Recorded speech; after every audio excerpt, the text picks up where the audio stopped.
Hola Fer, hoy vamos a profundizar en algo que honestamente pocas veces nos hemos detenido a pensar, que es cómo aprende nuestro cerebro realmente.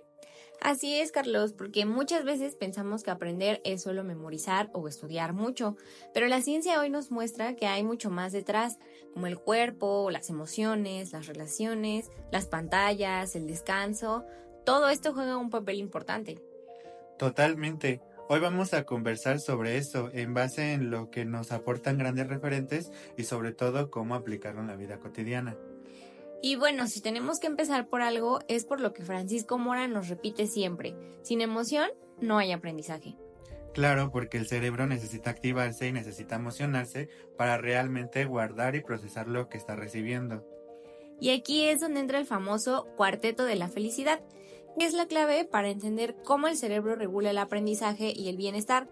Son cuatro neurotransmisores que, aunque suenen técnicos, en realidad gobiernan buena parte de lo que sentimos y cómo aprendemos. Primero tenemos a la dopamina, que es el motor de la motivación. Es la que nos empuja a actuar, a querer lograr algo. Cada vez que alcanzamos un pequeño objetivo, el cerebro libera dopamina y nos dice como bien hecho, sigue adelante. Por eso es clave en el aprendizaje.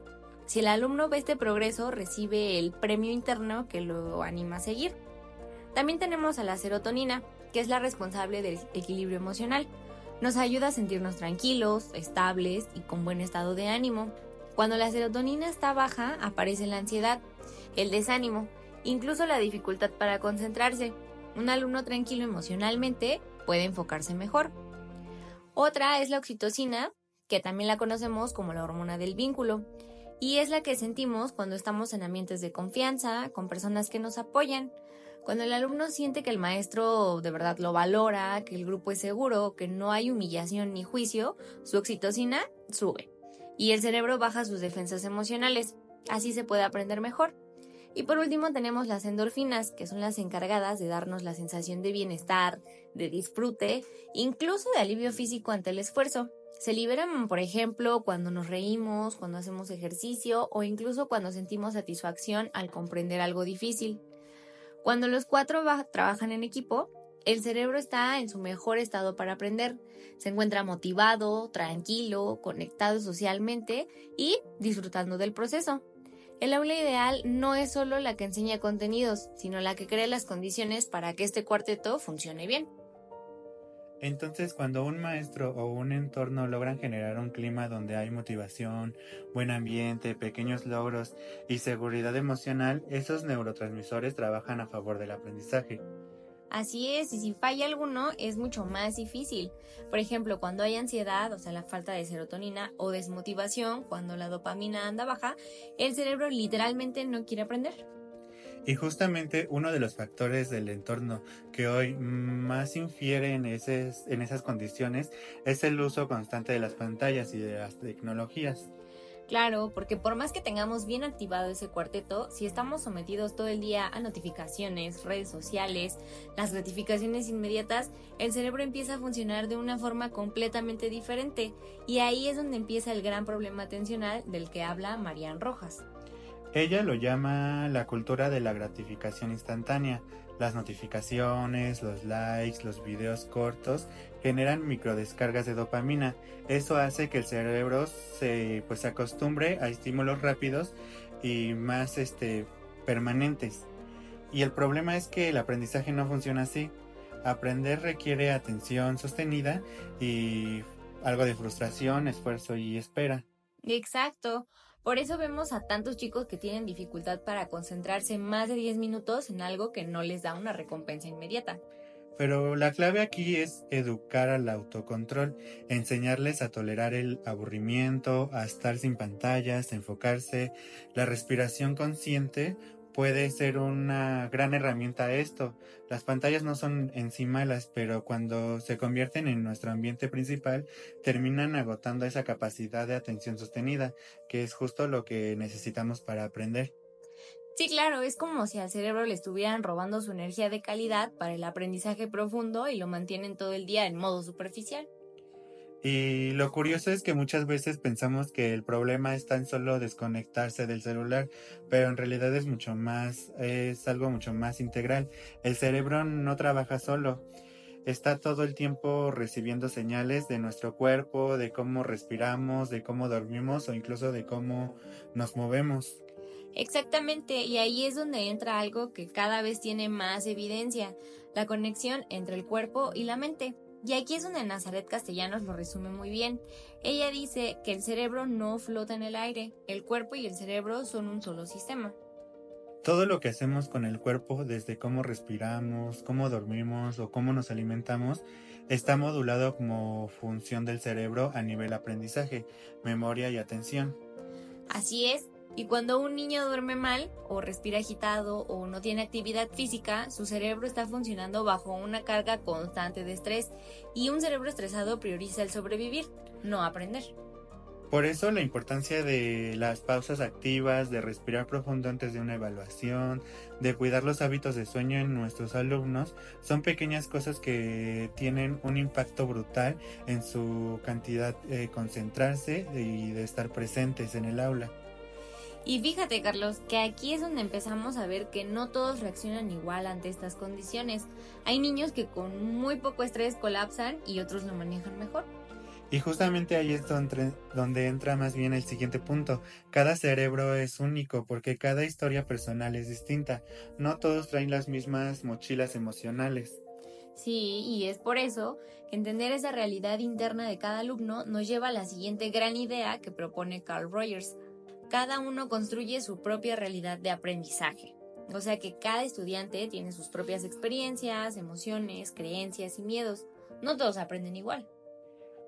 Por eso, un buen docente debe ser mucho más un facilitador del aprendizaje que un simple transmisor de contenidos. Debe escuchar y acompañar y observar a sus alumnos. Sí, cuando el maestro entiende que cada alumno tiene su mundo interno, deja de enfocarse solo en explicar bien y empieza a preguntarse en cómo puedo ayudar a cada uno a construir su propio camino de aprendizaje. Y es justamente ahí donde cobra mucho sentido lo que viene. Cómo podemos ofrecer herramientas concretas basadas en la ciencia que funcionen para todos, pero que permitan esa personalización. Exacto, porque aunque cada cerebro es único, la neurociencia ha encontrado principios generales que ayudan a todos los cerebros a aprender mejor, y ahí entran las estrategias de aprendizaje basadas en evidencia. Héctor Ruiz ha recopilado muchas de esas estrategias que mencionas, validadas por décadas de investigación cognitiva, y lo increíble es que son bastante simples de aplicar. Hasta ahora hemos visto cómo las emociones, el ambiente, el cuerpo y hasta las diferencias individuales afectan el aprendizaje. Pero hay una pregunta clave. ¿Hay algo que todos podemos hacer para ayudar al cerebro a aprender mejor independientemente de nuestras diferencias? Y esa es justamente la gran riqueza de la neurociencia cognitiva actual, porque aunque cada cerebro es único, hay principios de funcionamiento comunes que nos permiten diseñar estrategias que son útiles pues prácticamente para todos. Claro, como lo mencionaba, Héctor Ruiz aporta mucho porque nos muestra que no es cuestión de estudiar más horas o de leer 1000 veces lo mismo, sino de cómo usamos el cerebro mientras estudiamos.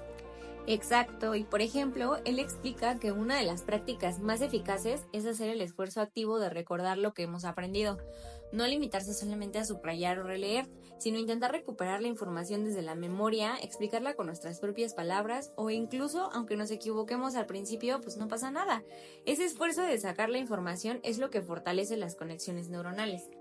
Y ahí también entra el famoso dejar pasar tiempo entre los repasos, porque no es lo mismo estudiar todo de golpe que volver al tema días después. Cuando ya hemos olvidado un poco, ese pequeño olvido obliga a que el cerebro trabaje más cuando lo requiere, y eso es lo que realmente solidifica el conocimiento. Sí, tal cual. Y algo que mucha gente no suele hacer, pero que ayuda muchísimo, es alternar temas mientras estudia. En vez de hacer sesiones largas sobre un solo tema, se pueden mezclar materias o tipos de problemas que obligan al cerebro a hacer comparaciones, a distinguir, a aplicar lo que se sabe de una forma más flexible. Eso entrena una comprensión pues todavía más profunda.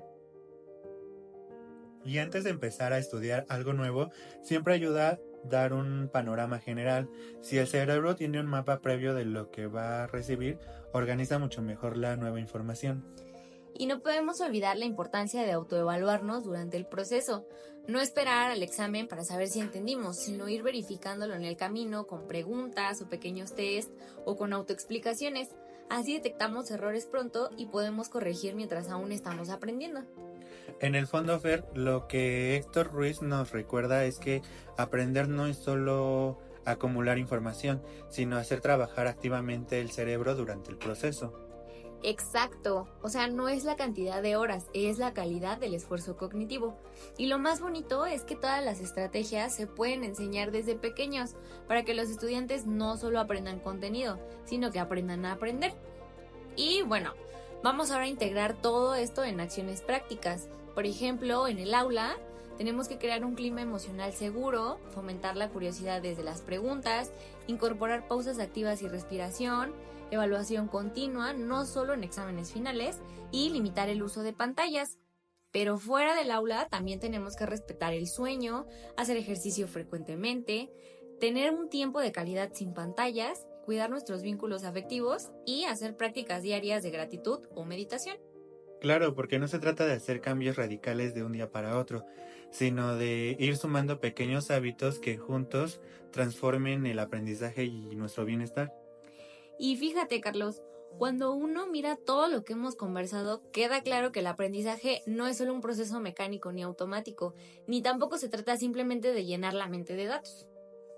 Totalmente, aprender es un acto profundamente humano, involucra emociones, motivación, confianza, esfuerzo, bienestar físico y atención constante, pero también implica comprender que cada persona vive y aprende desde su propia historia, desde su propia realidad. Como decía Francisco Mora, educar es un acto profundamente humano y ético, porque educar no es solo transmitir información, sino crear las condiciones internas y externas para que cada cerebro pueda desplegar todo su potencial.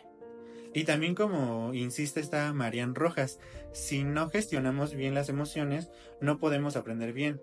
Si el alumno tiene ansiedad o algún miedo o estrés, pues obviamente su cerebro está en modo defensa y no está en modo aprendizaje.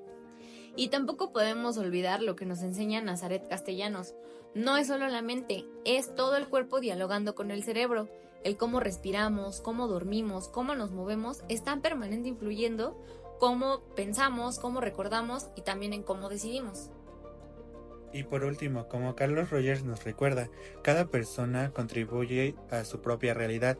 No podemos esperar que todos los alumnos recorran el mismo camino, pero sí podemos ofrecerle las mismas herramientas, la guía y el acompañamiento para que puedan encontrar su forma de aprender. Por eso es tan valioso que la neurociencia cognitiva, gracias a gente como Héctor Ruiz, nos dé estrategias concretas, prácticas y accesibles para fortalecer los procesos de forma efectiva y activa. Si sumamos todo esto, estamos hablando de algo mucho más grande que simplemente mejorar el rendimiento académico. Estamos hablando de formar personas con un neurobienestar personal y social, capaces de aprender, de adaptarse, de gestionar sus emociones y de construir conocimientos significativos a lo largo de su vida. Y aquí quizás lo más esperanzador de todo esto es que nunca es tarde. Todos podemos aprender a aprender mejor. Todos podemos ajustar pequeños hábitos que con el tiempo transforman profundamente la forma en que pensamos, sentimos y vivimos. En el fondo, el mejor aprendizaje no es el que termina con una calificación, sino el que nos acompaña para siempre, y ese definitivamente es el aprendizaje más humano de todos. Y bueno, al final entender cómo funciona nuestro cerebro al aprender es también entender cómo podemos vivir mejor. Aprender no es solo acumular datos, es cuidar nuestro bienestar, nuestras emociones y nuestras conexiones. Gracias por acompañarnos en esta charla y ojalá estas ideas les sirvan para seguir creciendo y no solo en lo que estudian, sino en cómo viven su vida diaria.